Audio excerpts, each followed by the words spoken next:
E quero agradecer à pastora Ismênia pela credibilidade, mesmo ausente, mas sem a anuência da mesma, eu não poderia estar aqui.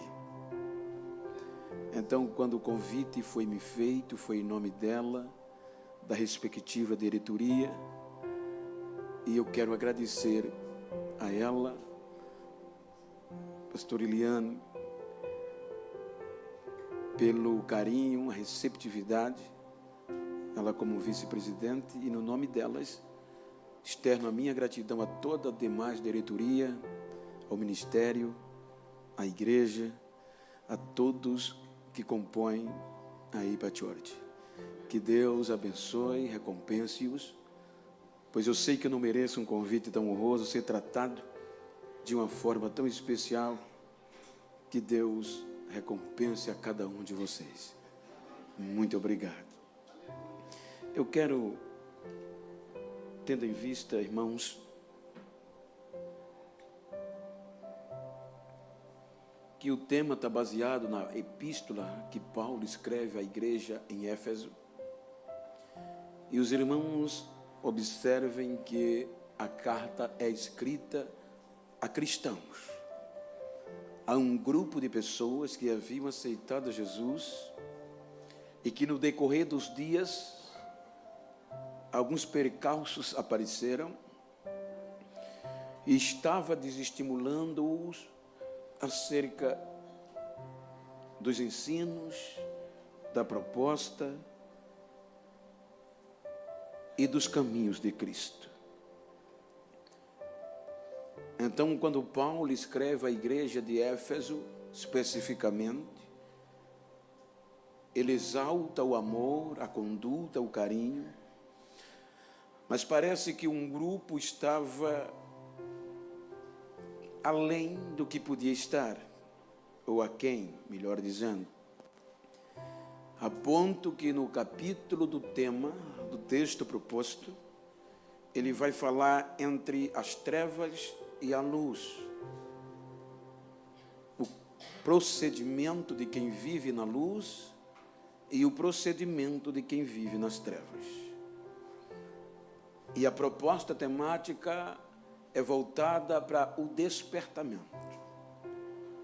E eu quero ler no livro do Apocalipse, capítulo 20.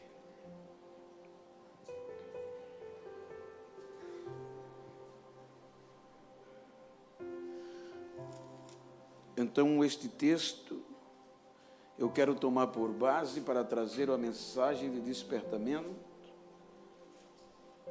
pois já é a última hora.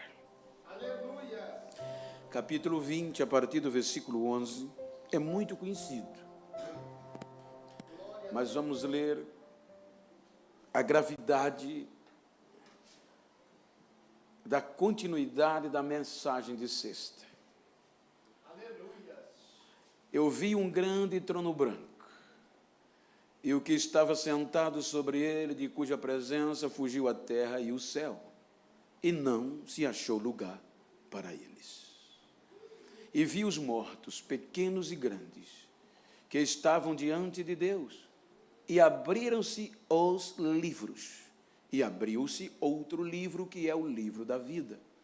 E os mortos foram julgados pelas coisas que estavam escritas nos livros, segundo as suas obras. E deu o mar os mortos que nele havia, e a morte e o inferno deram os mortos que neles haviam, e foram julgados cada um segundo as suas obras. E a morte e o inferno foram lançados no lago de fogo. Esta é a segunda morte. Vamos para o capítulo 20, versículo 6. Tendo em vista, bem-aventurado e santo aquele que tem parte na primeira ressurreição. Sobre estes não tem poder a segunda morte, mas serão sacerdote de Deus e de Cristo, e reinarão com ele 1000 anos. Amém? Muito obrigado pelo... Queridos, os irmãos hão de convir que sexta-feira nós estamos dissertando um tema. Nós falamos do impacto do pecado, da força da morte, e a morte e o inferno. Os irmãos vão de convir que nós tratamos acerca deste impacto que no primeiro erro era para nós sermos jogados no lago de fogo. Então veja, quem estava sexta, quantas vezes Deus adiou o julgamento, até Cristo. Mas depois de Cristo, veja que o teor, a epígrafe do que nós lemos, fala de o juízo final. Isso mostra que não vai ter mais outro. Isso mostra que este juízo é onde vai ser descarregado a vingança e a ira de Deus sobre todos que pecaram e não estão em Cristo. Então me permita contextualizar a Bíblia para trazer uma mensagem urgente de despertamento para nós, que muitas vezes nos adormecemos e não percebemos a gravidade. Vejam, em primeiro lugar, que já está preparado um lugar. Se nós lermos o que o texto de Apocalipse diz, Ezequiel 28, a partir do versículo 15, sintetizando o texto, os irmãos vão notar o erro dos anjos e de Lúcifer. Quando o texto diz, perfeito era nos teus caminhos, era Deus se relacionando a Lúcifer, desde o dia em que foste criado até que se achou iniquidade em ti. Versículo 16, na continuidade, na multiplicação do teu comércio, encheram o teu interior de violência e pecaste, por isto te lancei profanado do monte de Deus, e te fiz perecer, ó querubim, cobridor do meio das pedras afogueada. Continue, só para nós mostrarmos a gravidade. Elevou-se o teu coração por causa da tua formosura, corrompeste a tua sabedoria por causa do teu resplendor. Por terra te lancei, diante dos reis te pus, para que olhem para ti. Versículo 18, pela multidão das tuas iniquidades, pela injustiça do teu comércio, profanaste os teus santuários. Veja, profanaste os teus santuários. Então isso nos dá em um contexto teológico que a liturgia antes de nós, de adoração, era perfeita. Com base no texto, santuários é lugar de adoração. Santuários é o lugar onde se reúne um grupo, ali anjos, hoje seres humanos, com um objetivo, de adorar a Deus. Então veja que antes de nós, os anjos já faziam isso, pois um contexto teológico mostra que os anjos habitavam a terra, e a terra era coberta das pedras preciosas. As pedras como ouro, como carbúnculo, como diamante, como berilo. Então elas eram visíveis, e isso com o resplandecer do sol, parecia, do brilho da glória, parecia ser fogo, do brilho refletindo nas pedras. Então, dentre essas terras, havia santuários, e quem compunha esses santuários para produzir adoração? Os anjos. E como a liturgia segue-se, havia um sacerdote, só um anjo, que colhia a adoração destes anjos e conduzia a Deus, e o seu nome era Lúcifer. Quando nós observamos, os irmãos hão de convir que o Lúcifer pegava num contexto de adoração. Vejam que era ele unicamente, guardava no coração porque ele era perfeito e subia ao monte santo de Deus. Quando ele chegava diante do monte santo de Deus, diante do Supremo Deus, ele abria o coração e verbalizava a Deus o que era produzido pelos anjos. E o contexto era de adoração. Tu és digno, tu és maravilhoso, tu és digno de honra, tu és digno de glória, tu és digno de louvor, E isso era cotidianamente. Então, qual é a gravidade? É que este feito exaltou o coração de Lúcifer e a iniquidade entra. Então é o que Isaías diz no capítulo 14. O coração dele quis ser maior que Deus. Ele descia e subia ao Monte Santo, só ele. Então ele se engoldou. E quando ele se engoldou, quando ele se exaltou, ele disse: eu não vou mais subir para adorar. Eu vou negociar nos santuários para esta glória ser para mim. Veja como era glorioso. Por exemplo, eu não sei aqui tem alguma congregação ligada aqui? Não. Os irmãos sabem o que eu vou dizer. No Brasil, e aqui também tem, existe um templo central. E existem congregações ou filiais. E uma vez por mês, na minha cidade, nós nos reunimos com o pastor presidente para prestar conta de quê? Das nossas congregações. Se eu dirijo uma congregação, uma vez por mês, eu vou para o pastor presidente e vou prestar relatório do que a igreja, o santuário, que eu estou à frente, produziu. Então o pastor presidente, ele vai dizer se eu estou bom ou se eu estou ruim. E ele, uma vez por ano, vai à capital prestar conta dos santuários que lhe forem entregue ao pastor presidente geral. O pastor presidente, todos os dias, vai a Deus interceder pelos santuários que estão ao seu cuidado. Então veja o que Lúcifer fez. Assim era ele, só ele tinha contato direto com Deus.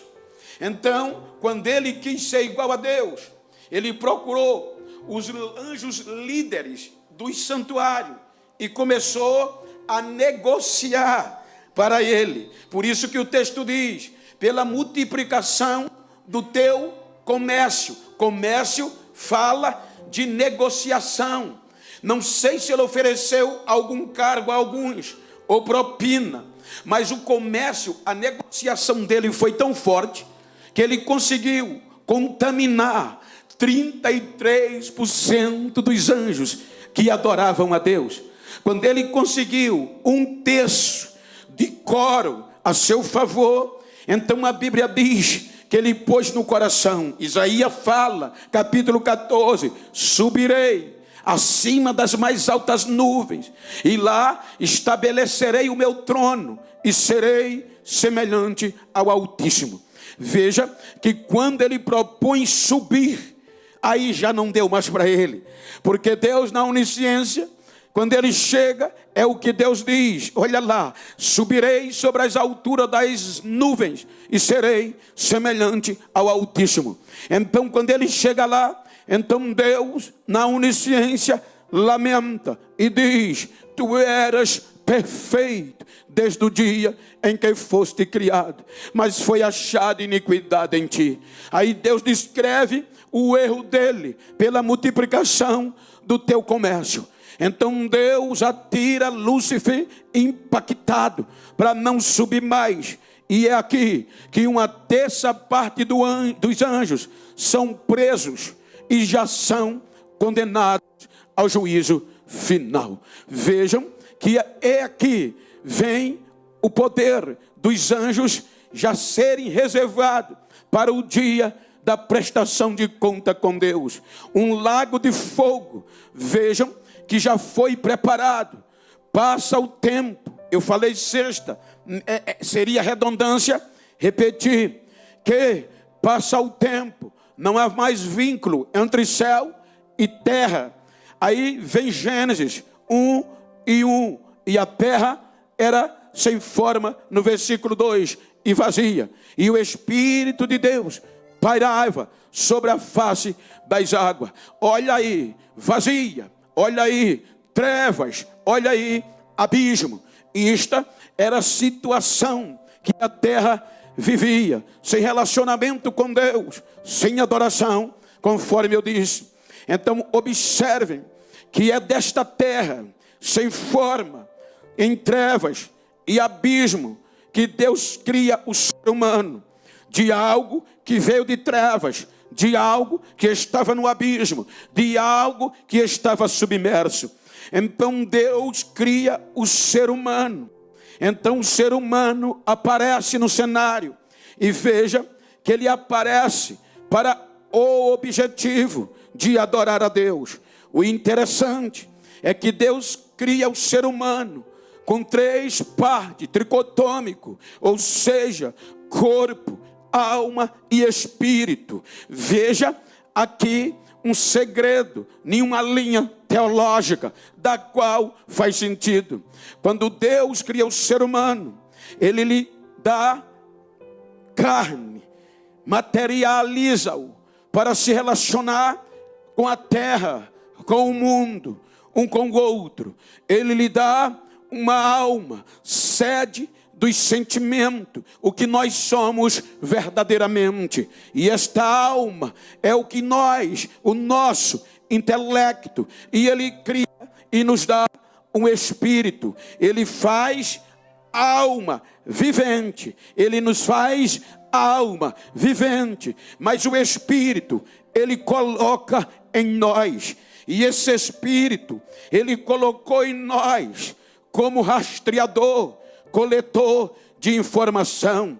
É aqui que se chama livros. Ou seja, não é que tudo que a gente faz, o anjo pega um livro nos acompanhando e vai notando. Não, o Espírito que Deus colocou em nós, ele foi colocado para coletar as nossas ações, os nossos comportamentos. Ou seja, no jardim, ele foi criado e colocado no homem para ser perfeito, para o homem, como eu disse, viver eternamente. Mas quando o pecado vem, ele macula o ser humano. Agora o ser humano é lançado da presença de Deus. E como entra, como eu disse, o poder da morte e a segunda morte. O que é a segunda morte?